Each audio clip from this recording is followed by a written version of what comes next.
दोस्तों नमस्कार, मैं योगेश, आप देख रहे हैं जशपुर जंक्शन।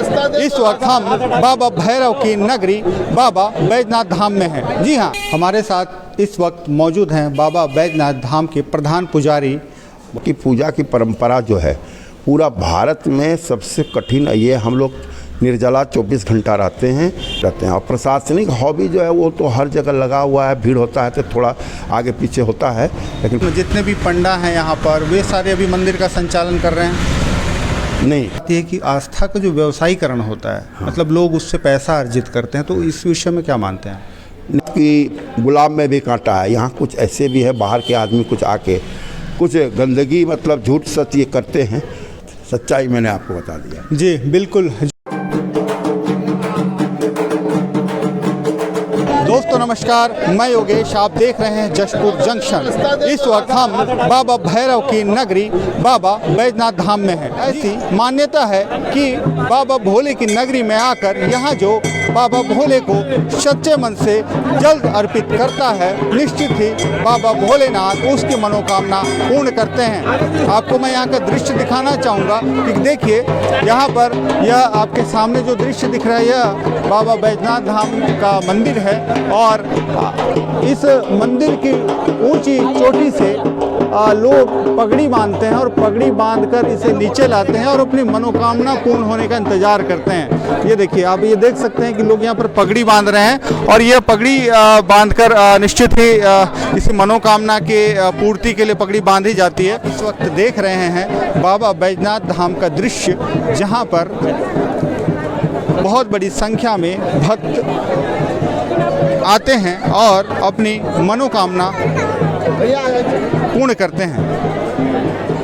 है कि भगवान महाकाल के इस मंदिर का निर्माण बाबा विश्वकर्मा ने स्वयं किया है। आपको मैं दिखा दूं कि यह ऐतिहासिक मंदिर देवघर का बाबा बैजनाथ धाम का ऐतिहासिक मंदिर है। आप देख सकते हैं यहाँ ऊंची चोटी श्रृंखला और गुंबद जो प्राचीन काल से इसका ऐतिहासिक महत्व है। और भगवान महाकाल की नगरी में यह भव्य बाबा बैजनाथ धाम विराजमान है। इसके साथ ही आपको मैं बता दूं कि जस्ट इस मंदिर के सामने माता पार्वती का मंदिर है और यह शक्तिपीठ के रूप में यहाँ पर स्थापित है। इसके साथ ही इस मंदिर की दाहिनी ओर गणेश भगवान का मंदिर है और फिर हनुमान जी का मंदिर है, माता संध्या का मंदिर है।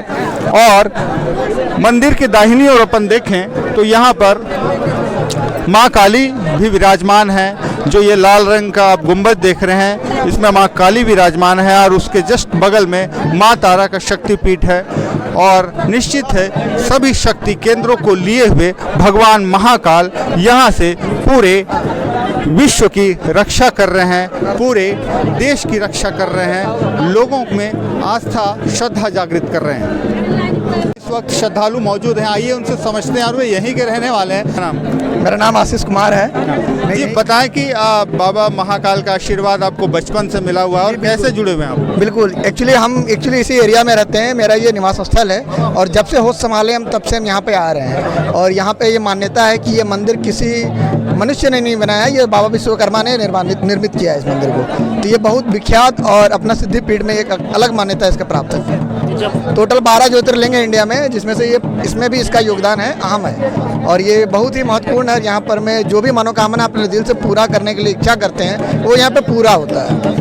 बिल्कुल, और सावन में भी बहुत भीड़ रहती है यहाँ पर, लेकिन सावन के अलावा भी भीड़ रहती है। हमेशा यहाँ भीड़ रहता है सर, हमेशा आपको भीड़ रहेगा। हम लोग तो 6-7 वर्ष से ही आ रहे हैं, 6-7 वर्ष से आ रहे हैं और यहाँ बाबा का कृपा है। जो भी हम सच्चे दिल से कुछ मांगता है उसको हमेशा पूरा होता है। आपको बता दूं कि बाबा भैरव के दर्शन के लिए पूरे देश से श्रद्धालु यहाँ आते हैं, विदेश से लोग आते हैं। और बात करें छत्तीसगढ़ की, तो छत्तीसगढ़ से भी कुछ श्रद्धालु यहाँ पर आए हुए हैं। आइए उनसे हम बात करते हैं कि आखिर वे कब से यहाँ पर आ रहे हैं और बाबा के प्रति उनकी कैसी आस्था है। जी बताएं, कब से आप यहाँ आ रहे हैं? बोलिए बाबा भोलेनाथ की जय। मैं मैं आपको बता दूं कि यहाँ पे जो है पूरे भारत से नहीं, केवल भारत से ही नहीं, लोग यहाँ पे पूरे विश्व से लोग आते हैं। और यहाँ का मान्यता है कि यहाँ जो भी लोग आते हैं उनकी मनोकामना पूर्ण होती है। ये एक मनोकामना ज्योतिर्लिंग है, जिसके चलते यहाँ पूरे विश्व से लोग आते हैं और जो भी आता है उसका मनोकामना पूर्ण होता है। जिसके चलते आप सावन में तो यहाँ पे प्रतिदिन जो है करोड़ों की भीड़ लगती है, लेकिन अभी जो है ऑफ सीजन है और इस समय देख सकते हैं कि आप काफ़ी भीड़ है। तो लोगों का आस्था और विश्वास जो है इस मंदिर से जुड़ा हुआ है। आपको कैसा महसूस हो रहा है यहाँ? आप कब से आते हैं? मैं तो ये दूसरी बार आया हूँ और जब भी आता हूँ तो हर बार दूसरी की जगह तीसरी बार हो जाता है। और यहाँ जब भी आओ तो दर्शन अच्छे से हो जाता है, लेकिन मन साफ होना चाहिए। जैसे आज हम लोग आए हैं और शनिवार का दिन है, उसके बाद भी इतना भीड़ भाड़ दिख रहा है, फिर भी दर्शन बहुत अच्छे से हो गया है। बिल्कुल, मन से अगर चाहें तो दर्शन अच्छे से हो सकता है। हमारे साथ इस वक्त और भी श्रद्धालु हैं, उनसे भी समझते हैं कि आखिर बाबा भोलेनाथ के प्रति उनकी आस्था श्रद्धा कैसी है। जी बताएं, आप कहाँ से आए हैं और कैसी आपकी श्रद्धा आस्था? जी, हम लोग छत्तीसगढ़ जशपुर से आए हैं और यहाँ पर पिछले 2 सालों से मैं आ रहा हूँ और सावन के मौके पर तो कभी नहीं आया। ऑफ सीजन हम यहाँ पे आते हैं और अच्छा लगता है, यहाँ पर आके मन को सुकून मिलता है। लेकिन एक दुखद बात है कि जिस तरीके से यहाँ पर जो धर्म है, धर्म के साथ यहाँ पर एक धंधा बना दिया गया है और हर जगह यहाँ पर पैसे की महत्व है।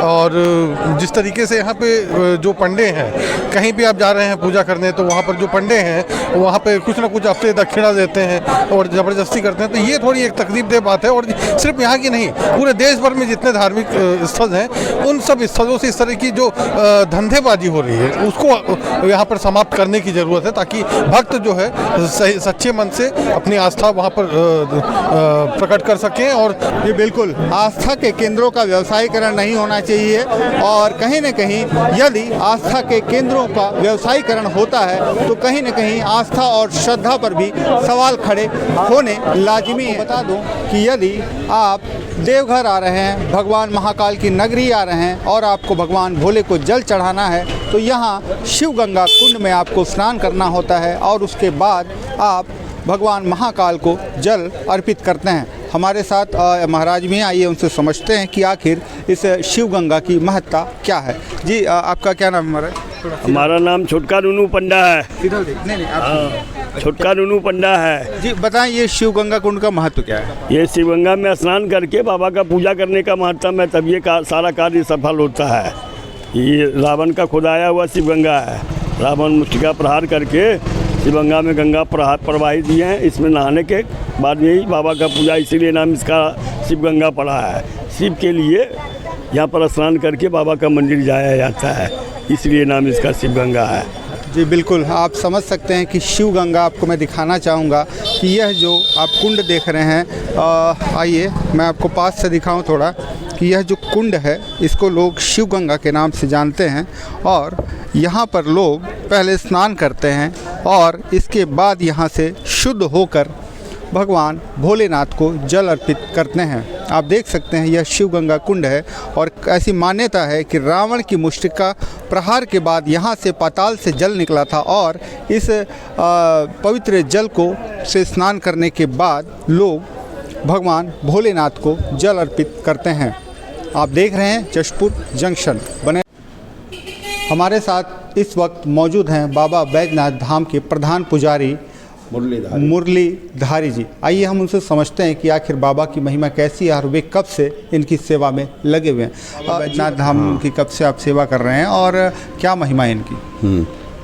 हम बाबा बैजनाथ धाम के यहाँ पूर्वजों से पीढ़ीवत करते चले आ रहे हैं पुजारी, और हमारे ख़ानदान सब दिन यहाँ के बाबा सेवा करते आए हैं। और यहाँ की महात्म जो है त्रेता युग में ही बाबा बैजनाथ रावण द्वारा लाया, बैजू द्वारा स्थापित है, जो हम लोग नित्य दिन उनकी परंपरा को आज तक निर्वाह करते चले जा रहे हैं। और बाबा बैजनाथ की शिव शक्ति संयुक्त बैजनाथ धाम में ही है एक अर्घा के अंदर, जिसके लिए इनको मनोकामना लिंग कहा जाता है और इनकी महिमा अपरंपार है। और भारतवर्ष में इसकी ये कहीं नहीं है। 12 ज्योतिर्लिंग 12 है, लेकिन बाबा बैजनाथ कामना लिंग इसीलिए उनका नाम पड़ा। जैसे 12 ज्योतिर्लिंग 12 है, जो है वो मैं पढ़ देता हूँ। शिवपुराण में ऊपर में ही लिखा है, सौराष्ट्रे सोमनाथं च श्रीशैल मल्लिकार्जुनम उज्जन्याम महाकालम ओंकारम ममलेश्वरम वैद्यनाथम चिताभूम्यो डाकिन्याम भीमशंकरम श्वेतबंधे तो रामेशम नागेशम दारुकावने वाराणस्याम तो विश्वेशम त्र्यंबकम गौतमी तटे हिमालये तो केदारम घुष्मीणि च शिवालये एतानि द्वादश ज्योतिर्लिंगानि सांध्य प्रातः पठेन्नरः सप्त जन्म कृतम पापम स्मरणेन विनश्यति। यही 12 लिंग पूरा भारत में है, उसमें हमारे बैद्यनाथ धाम कामना लिंग है, इसलिए इनकी विशेष महात्मा है। जिसको संतान नहीं हो, कुछ नहीं, किसी तरह की मनोकामना जो होती है, यहाँ लोग आते हैं, इनको जल अर्पण करते हैं, अभिषेक करते हैं और कि उनकी कामना सफल होते हैं। यही विशेष महात्मा है यहाँ का। जी बिल्कुल, लोगों की कामनाएं यहाँ पर पूर्ण होती है और निश्चित ही बाबा बैद्यनाथ धाम हर किसी की मनोकामना पूर्ण करते हैं। लेकिन मंदिर के प्रधान पुजारी हैं बाबा जी, आइए हम उनसे और भी बातें समझते हैं कि यही है कि यहाँ की पूजा की परंपरा जो है पूरा भारत में सबसे कठिन। ये हम लोग निर्जला 24 घंटा रहते हैं, चाहे वो जेठ हो चाहे वो शुक्ला जेठ भर भादों के तक में हम लोग रहते हैं और बाबा का नित्य पूजा करते हैं। और संसार के कल्याण के लिए डेली इनका विधिवत 1600 प्रचार पूजा बोले जाता है, वो होता है। पंचो प्रचार शाम में श्रृंगार करके उनको दे के तब जल ग्रहण करते हैं।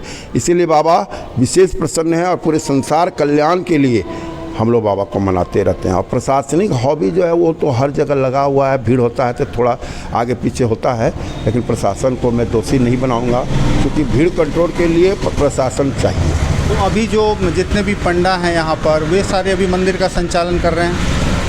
नहीं, मंदिर का संचालन सारे पंडे नहीं करते, लेकिन सरदार पंडा जो हैं हम लोग के प्रतिनिधि हैं, पंडा धर्मरक्षिणी सभा के जो महामंत्री हैं और अध्यक्ष हैं, वो लोग सभी मिलके यहाँ की व्यवस्था प्रशासन को बताते हैं। चूँकि डीसी या कलेक्टर तो कुछ यहाँ के विषय में जानता नहीं है, उनका तो ट्रांसफ़र पोस्टिंग होते रहता है, तो हम लोगों ने उनको सुझाव देते हैं, उसी सुझाव के अनुसार वही पद्धति के हिसाब से वो लोग भी चलते आ रहे हैं और चलेंगे। आगे बाबा बैद्यनाथ की फिर जो कृपा होगी सो होगा, अभी तक तो वही है। अच्छा, एक बात और आती है कि आस्था का जो व्यवसायीकरण होता है, मतलब लोग उससे पैसा अर्जित करते हैं, तो इस विषय में क्या मानते हैं? नहीं, यहाँ पर वो बात नहीं है। हम लोग पंडा हैं, हम लोग यजमान को कल्याणार्थ करते हैं। घर में डेरा डंडी दुनिया उनकी बेटी बहुत सारी बात की हिफाजत करते हैं और वो परंपरा से चला आ रहा है। उनके पीढ़ी 100 पीढ़ी मेरे 100 पीढ़ी का संबंध निर्वाह हम लोग करते चल रहा है। इसलिए हमको लोगों को ढूंढते हुए आते हैं और हम उनका सेवा करके पूजा कराते हैं। उनको फल वो हमको दक्षिणा के रूप में जो देते हैं, व्यवसायीकरण नहीं है। अब रही बात कि गुलाब में भी कांटा है, यहाँ कुछ ऐसे भी है बाहर के आदमी कुछ आके कुछ गंदगी मतलब झूठ सच ये करते हैं, जिससे हम लोगों पर या पंडा लोगों पर कोई फ़र्क नहीं पड़ता है। क्योंकि हम लोग तो उस ख़ानदान से बिलोंग करते हैं जो कि संस्कार सीखे हुए आ रहे हैं, वही संस्कार पर चलते हैं। ऐसे तो देहात वहात के लोग आया किया चल दिया, वो तो पता चलता नहीं। यही बात सच्चाई मैंने आपको बता दिया। जी बिल्कुल, जो प्रधान पुजारी हैं मंदिर के, उनका स्पष्ट रूप से कहना है कि संस्कारों की परिपाटी को उन्होंने जीवंत रखा हुआ है और संस्कारों का संबल लेकर एक नए युग के निर्माण की दिशा में उनका कदम आगे बढ़ रहा है। यहाँ किसी भी प्रकार के व्यवसायीकरण की बात नहीं है। यदि आप सच्ची श्रद्धा और निष्ठा से आते हैं तो भगवान भोलेनाथ आपकी मनोकामना जरूर पूर्ण करेंगे। आप बने रहें जशपुर जंक्शन के साथ। मैं योगेश थवाई, धन्यवाद।